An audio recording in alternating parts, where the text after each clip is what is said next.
Niki kula pun janji nggih. Kula niku kan ge Selasa bulan yang lalu niku khatam hikam. Terus kula mulang hikam teng mriki Selasa pagi niku pun sekitar 2 tahun. Pokoke walhasil diparingi Allah niku khatam. Terus kula kepengin napa? Ngatami donga nu saniki mergi cara ulama tambah kathah tambah napa sae. Dadi ora usah sampean di perasaan ora melok ngaji kok melok khataman. Sing ngaji ya mbok paham ora ya ora roh. Sing ora ngaji pokoke ora roh padha ora roh, sing penting ditampa napa pangeran ngoten mawon. Dados kula gadah azam pokoke donga ngoten mawon nggih nek donga ya ora usah tenanan ya apik ora ya apik. Mergo pangeran mesti napa pirsa. Jadi tenanan itu ikhlase, nak ndonga ora usah tenanan, sing tenanan apa? Mergi cara hikam niku termasuk ngeten. Hikam niku yang ngarang hikam niku jenenge Ibnu Athaillah As-Sakandari. Ini muridnya Abdul Abbas Al-Mursi. Abdul Abbas Al-Mursi niku muridnya Abdul Hasan napa? Asyadzili. Kula niku sinau hikam mulai riyen mun bertahun-tahun sampai sekarang. Tiap badhe tilem sering maos hikam. Jadi hikam termasuk madzhab ngeten, tapi aja nut kados tiyang sing ora tau mlebu masjid ya aja nut iku wali ngono. Nah kowe gawe-gawe. Nah kowe nglakoni ngono ben dadi wali wae ora mutu niku mboten alami. Hikam itu kalau berdoa itu sekali. Kula nu nate umroh 2009, terus haji 2013. Terus kemarin kula umroh malih tahun kemarin, baru ruwah kemarin. Niku kadang-kadang berkali-kali kalau itikaf teng multazam, tapi ora tau sida donga sampai sakniki.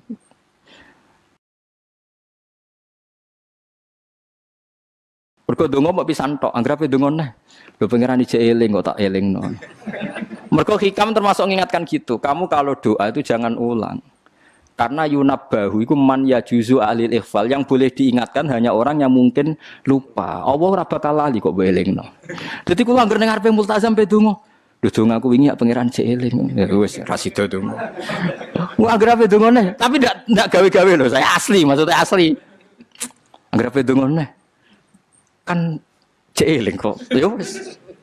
Sampai kula nu teng raudhah niku akhirnya mau maca selawat, maca Quran. Angger donga seling to Gusti ngono terus.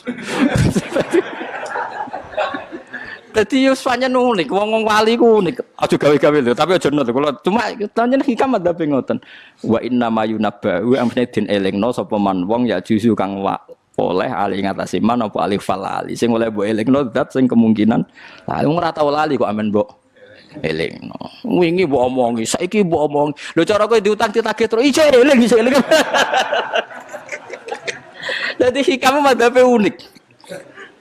Ya tapi udahnya wali ya tetap napa? Wali itu keliru tetap wali. Nah, ben arah wali ku bener wae tetep ra wali wis ra bakat.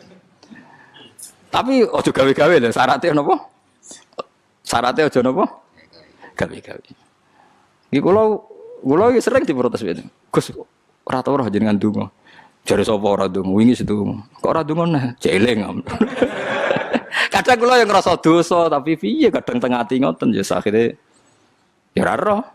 Pokoke aku anggere pengen donga ya donga, ben ora ya ora. Pas donga ya anut wali, pas ora ya anut wali. Kadung bener. Dadi pas donga ya bener, pas ora ya bener. Tapi itu memang sebagian madzhab beliau. Jadi ini nanti saya bacakan hikam dua kata mutiara terus donga, supaya donga sampean donga, supaya donga. Piye-piye kita gadah sanad madhab yang diakui termasuk Thariqah Mu'tabarah selain Naqsyabandiyah, Qadiriyah, napa Sadiliyah. Lah Sadiliyah itu nggih hikam niku meneh mergo hikam sing aran Abdul Abbas Al-Mursi ini muridnya Abil Hasan napa Asyadzili. Sehingga orang tahu madhab Sadiliyah ya lewat kitab napa hikam. Makanya kitab-kitab apa saja generasi setelah beliau itu enggak bisa lepas dari kitab napa hikam. Sampai darani hikam atau iya. Madhabe napa atau iya. Mergo atau iya iku maknane sing arangu napa Ibnu Athaillah disebut hikam atau iya. Itu beliau sebetulnya ya ada orang alim yang butuh mikir jelimet nggih mboten. Ya wong waras wonten mawon. Misalnya orang waras begini, pancen wong waras itu beda mek waras pancen. Misalnya gini. Saya ngambil uangnya Mustafa tanpa pamit boleh ndak? Ndak boleh kan. Terus beliau membuat makalah gini, kula aja hafal. Mana aka antat da'iya mimma lil makhlukin Allah itu mencegah kamu, melarang kamu mengklaim barang yang tidak milik kamu. Padahal sama-sama miliknya makhluk. Misalnya Mustafa punya mobil, aku milik saya boleh enggak? Boleh enggak sama siapa saya? Enggak boleh kan? Mustafa punya rumah, aku milik saya boleh enggak? Enggak boleh. Kalau mengaku miliknya orang sama-sama makhluk saja enggak boleh, apalagi kamu ngaku-ngaku hal yang milik Allah. Misalnya sifat menentukan nasib itu milik siapa? Allah. Menentukan su'ul khotimah atau husnul khotimah itu milik siapa? Kamu tidak boleh. Misalnya gedeng orang, wong ngono iku mesti su'ul khotimah. Lho sing nentukan itu milik Allah. Wong ngaku barange wong ora oleh apa meneh ngaku sing hake Allah Subhanahu wa taala. Jadi sebetulnya nak ngendikan ya normal saja. Artinya ijtihad itu kan normal, tidak perlu orang pinter banget. Tapi sing roh iku wong waras ngono maksudnya. Setelah dijelaskan kan masuk akal. Kayak tadi. Ndonga kok terus kaya sing mbok omongi wingi lali, urung lali kok sebab elingno meneh. Kan masuk akal.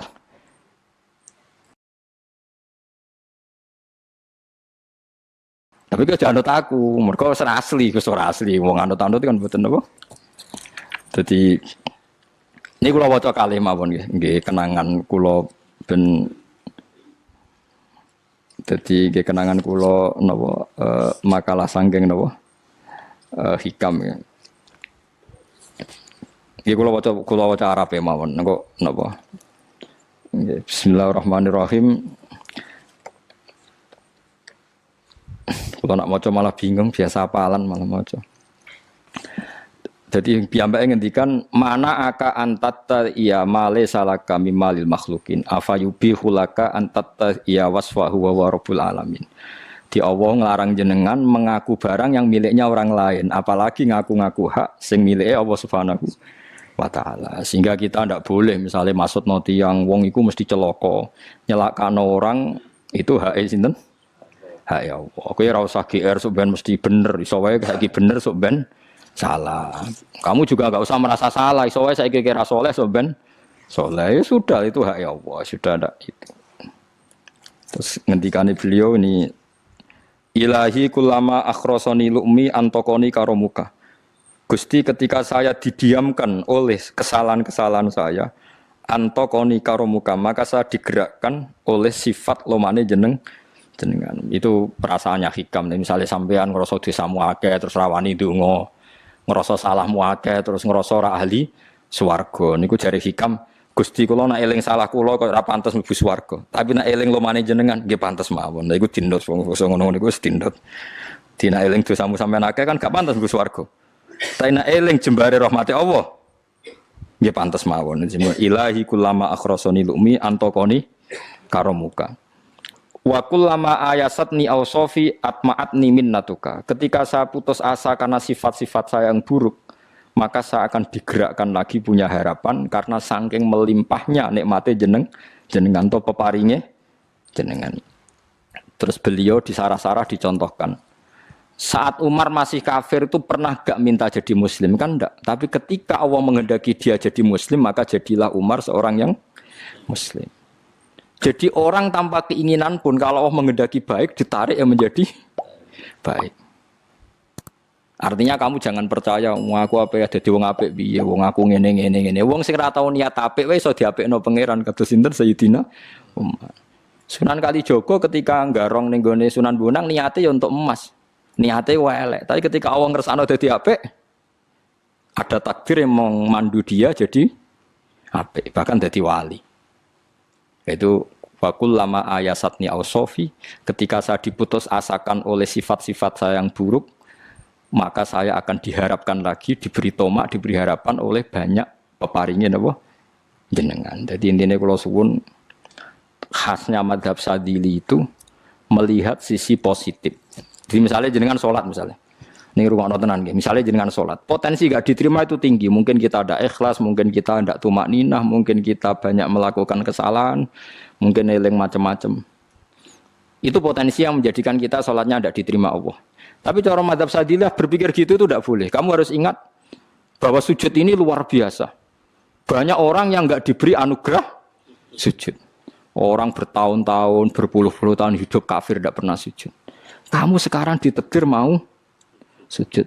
Jadi mestinya kena sholat bersolat subuh, matur nuwun Gusti tadi saya sujud sama jenengan, matur nuwun Gusti tadi saya rukuk sama jenengan. Gak usah mikir buat ditampa ora, ijo eling terus. Nanti setelah zuhur ya begitu.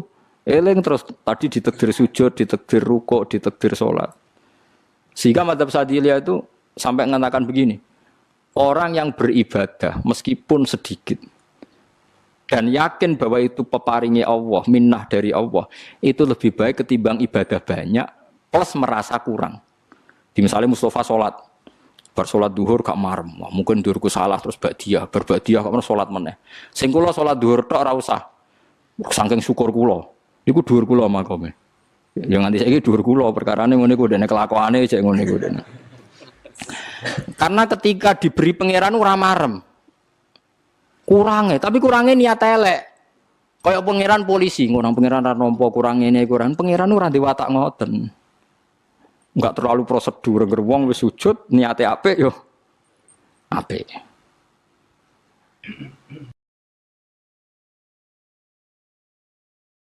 Ya mulane kula nate debat mbek jenengan kula kan bolak-balik cerita. Sampai nak sujud itu untuk menjadi sah itu kan bathuk, tangan loro, dengkul loro, delamaan loro, sehingga harus sujud pada 7 anggota. Jadi menurut madzhab yang asoh, kalau sujud itu harus 7 anggota. Tapi ada ulama yang mengatakan cukup bathuk tok ambek sikil. Angger wis ngene jenenge sujud. Alasannya ulama iki masuk akal. Saiki nek diwalik.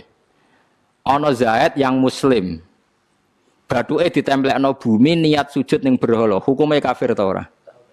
Enggak jawab ya, kafir kan? Iku syaratnya anggota pitu apa asal bathuke nemplek? Mulane jare ulama sing kaul sani. Lah iya nggo murtad ora usah syarat kok nggo bener. Syarat. Lah iya sing digo murtad ora usah syarat kok sing sujud nggo pangeran. Syarat. Nggo syarat. Nah ngono ora usah syarat anggere ngono ya jenenge sujud. Buktine wis sah nggo dadekno murtad. Yo. Dadi ulama yo macam-macam. Mene kok jangan aku ilmune sakit. Artinya sampean ra kudu anut mazhabku. Maksudnya mergo kula lah ya sadar sebagian mazhab saya itu masalah bagi Anda. Tapi saya ikut Anda lebih masalah kan. Ngopo kok ora roh? Maksudnya kan gak jelas. Acuannya hukum ndak jelas. Ya karena tadi kamu sekolah di Australia, di Amerika, wong kok kancanan wong kafir. Tapi barokahnya anak-anak yang sekolah di sana, yang kerja di sana, akhirnya di Amerika ada masjid. Di Australia itu barokahnya mahasiswa, pekerja, orang kedonyan macam. Sekarang orang kedonyan di Taiwan, di Korea bikin komunitas masjid. Ya, akhirnya di bumi Allah di sana ada yang sujud. Ya itu nyata. Meskipun teori Anda juga nyata, sebagian mungkin katut widoan ning kono katut macam-macam. Sama-samanya ya sudah kita berpendapat ya seperti itu. Wallahu a'lam sih yes, ya mungkin naik HP, mungkin naik ora. Wallahu a'lam supaya donga supaya HP. Tapi kan kita tidak satu arah karena ngendikan ya seperti gejolokannya Allah dengan Nabi Ibrahim itu kan kelihatan. Malaikat Israel berjabut Nabi Ibrahim. Nabi Ibrahim gak terima, gak iso Israel. Aku iki kekasih pangeran. Mosok dipateni. Hal ra'aital khalil yumitu khalilah. Ana kekasih mateni kekasih. Mesti keliru perintahmu Israel. Semune ngono Nabi Ibrahim, kowe tetep dipateni. Cara Israel wis menarik. Akhirnya balik teng pangeran Gusti amartani ila abdin la yuridul mauta wa yaqulu hal ra'aital khalil yumitu khalilah. Ya Allah, Engkau memerintahkan saya pada hamba yang enggak ingin mati. Dia bilang, masa ada kekasih membunuh kekasihnya. Cara Israel masuk akal, bisa mikir juga Israel. Cara dia masuk akal.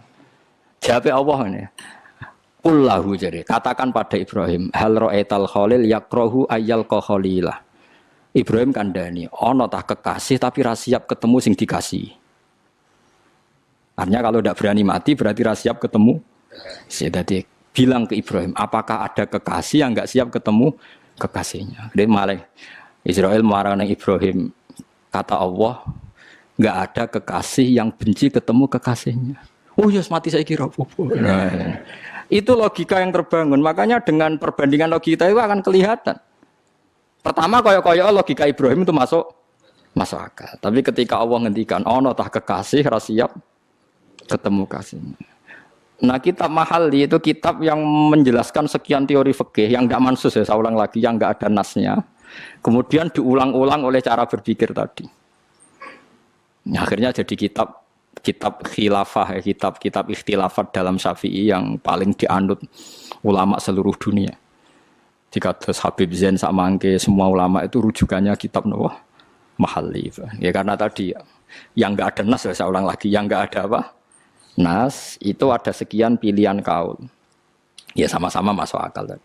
Meskipun dalam tradisi tertentu kita tidak mungkin mempraktekkan. Ke wanita kok jenazah kok guri.